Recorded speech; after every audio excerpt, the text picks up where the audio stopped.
Hi, I'm Andrew, and this is Blaster Breakdown. Today, I'm going to show you how I put together my latest HPA blaster, the Super Unicorn.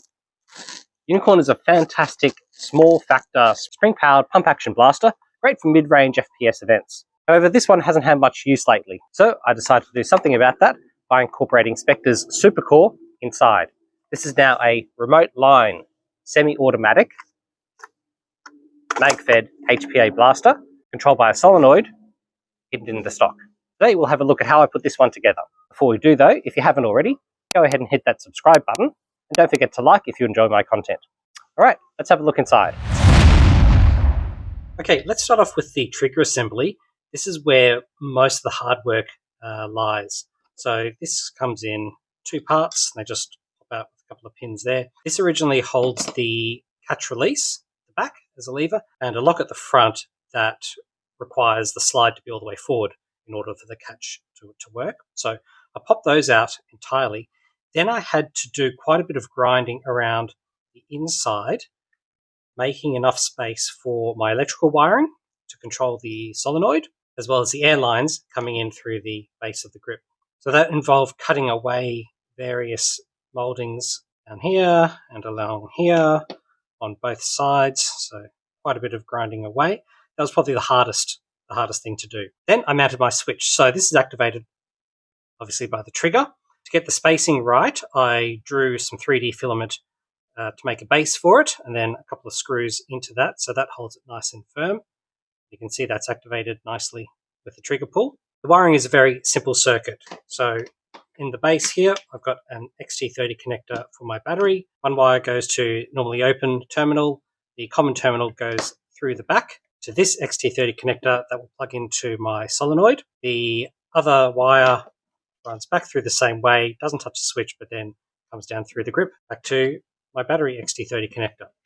So single pull of the switch connects power to the solenoid, and that will cause it to flip from its open configuration to closed. The arrangement for the airline is also quite simple. So at the base here, through the grip, I have my quick disconnect. That just comes up through and out the back. That'll connect to one port of the solenoid. The other port will connect to the back of my supercore. So when I connect my remote line, air flows through the solenoid and pressurize the supercore. The pusher will then chamber a dart. When the trigger is pulled, the solenoid flips position. The port connected to the supercore then exhausts to this open port. That will flip the quick exhaust diaphragm at the back of the supercore. Air comes out the front, and the dart is fired through the barrel. Before I start assembling, I'll just show you some work I did on the shell itself. So the plunger tube is similar to the supercore, a little bit smaller. So I had to grind away some of this molding on either side here just to make space. Hole down the bottom for my wires and airline, and added a bit more space here for the rear of the supercore. Front half of the shell, similar. I ground away this molding a touch to make enough space, and then this bit here is again 3D printed or 3D drawn filament that sits at the front of the supercore when I had my spacing just right and was happy with my alignment. Well, with the grip, maybe you can see I've drilled a hole for the airline down here and a smaller hole for my wires so they come out through the grip. So to assemble, slide that in there. That comes out the back. This back plate sits on the end. I drilled a hole through here. I had to remove a spring rest that kind of stuck out that far, so that was a bit of work as well. This is all metal. So that's a new hole. And then at the bottom here is another hole that I made. Okay, so this is a fairly tight fit. You can see the switch working. It's held together.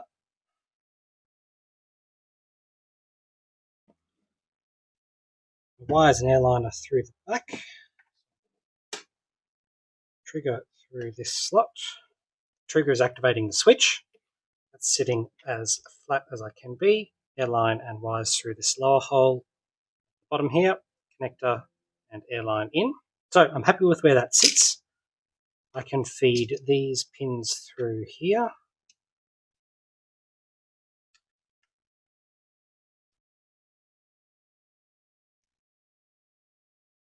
And that much is done. Okay, next thing, super core. So this line slides through the back, through the end plate, like so. That sits just there. So you can see why I had to make a bit of space at the back there. Now, one thing to note with the top half of the shell, because the super core sits in line with these two holes, I couldn't use the original takedown pin that goes all the way through here. And so I got some N5 screws to go through the outside into here. I added some epoxy on the inside to grip the screws to hold them in place.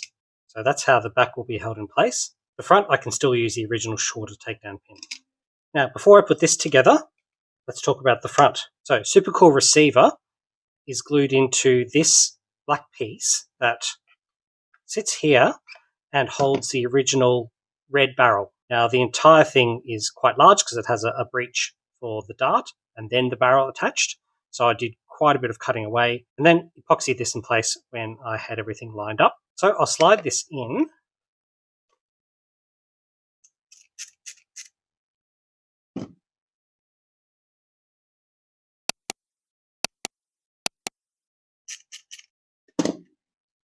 That's nice and firm there.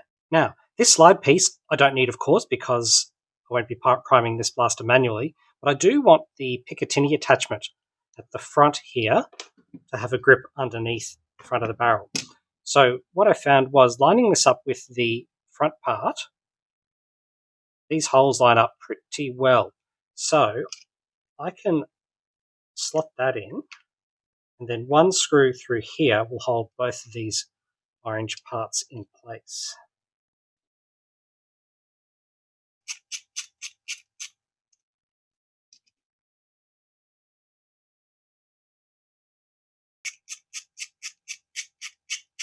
And then we've got space for the barrel to slide through and screw into the receiver. Okay, this, by the way, is a Spectre hybrid aluminium and brass 30cm or 12-inch barrel, nice and tight in diameter, a nice fancy B-car at the front. Okay, this little bit slides in here. That holds the screws with this Picatinny.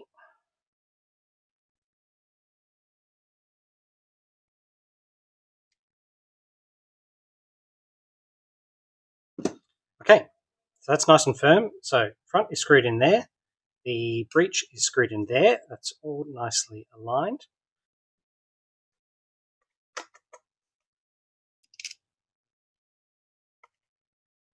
Front takedown pin.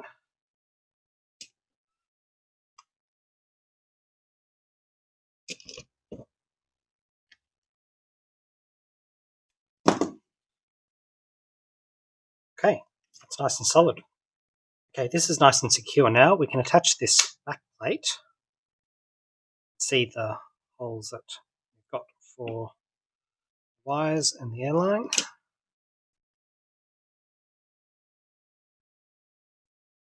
Okay, let's attach our solenoid now. So air in through this port, air out through that port.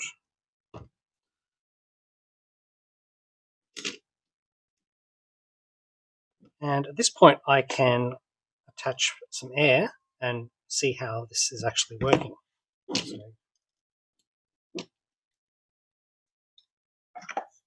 and if I plug in my battery, I pull the trigger, you see the air in has shut off and the core has depressurized, firing a potential dart that we had in place.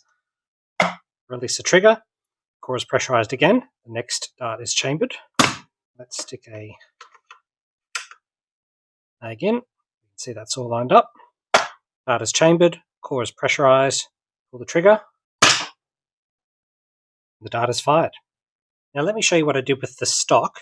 So these flat bits here, they're normally on the inner edge. When they slide in here, there's a metal piece that holds it in place at 1, 2, 3 lengths.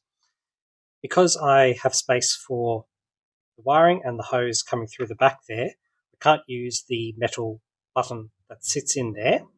So what I did is I just drilled a little hole on the side and flipped this bar around so that these flat edges are on the outside.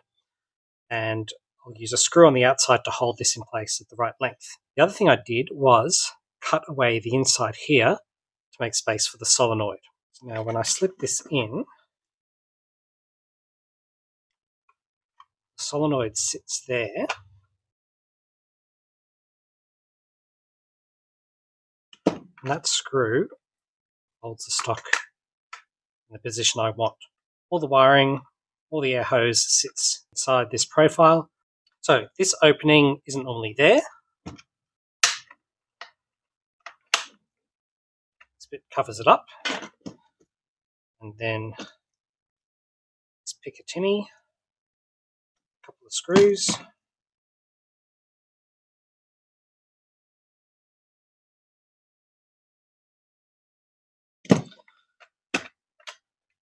Pretty good, nice and firm.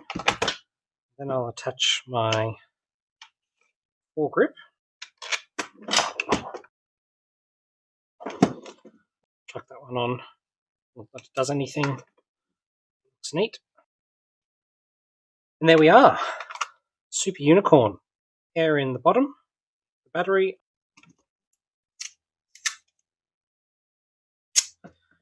Just plonk a bit of tape over there to hold the battery in while it's in use. And then that's good to go. So Picatinny's on firm, foregrip's on firm, barrel's held in place, battery sits in the back, solenoid in the stock, all nice, neat, firm. Yeah, this one's ready to go. Okay, let's get some FPS numbers. I'm using worker heavies for now, starting at 40 PSI.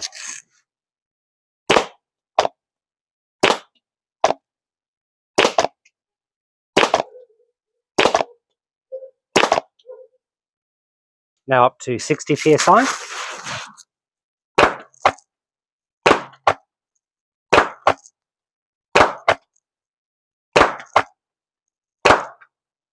And going up to 80 PSI.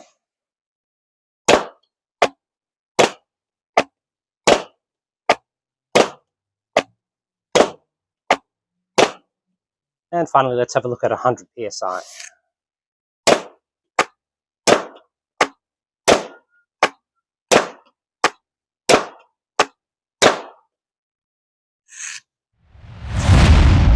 Okay, here we are, 50 feet from the target as usual.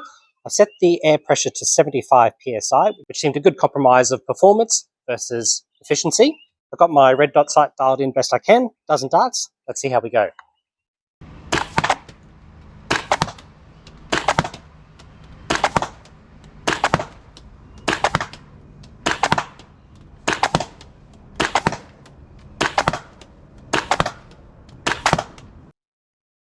I'm pretty happy with that. So there you have it. That's the Super Unicorn. Originally a pretty neat small form factor Springer. Now a semi-auto HPA beast. As always, go ahead and like if you've enjoyed this video, and don't forget to subscribe if you haven't already. Thanks for watching. We'll see you next time.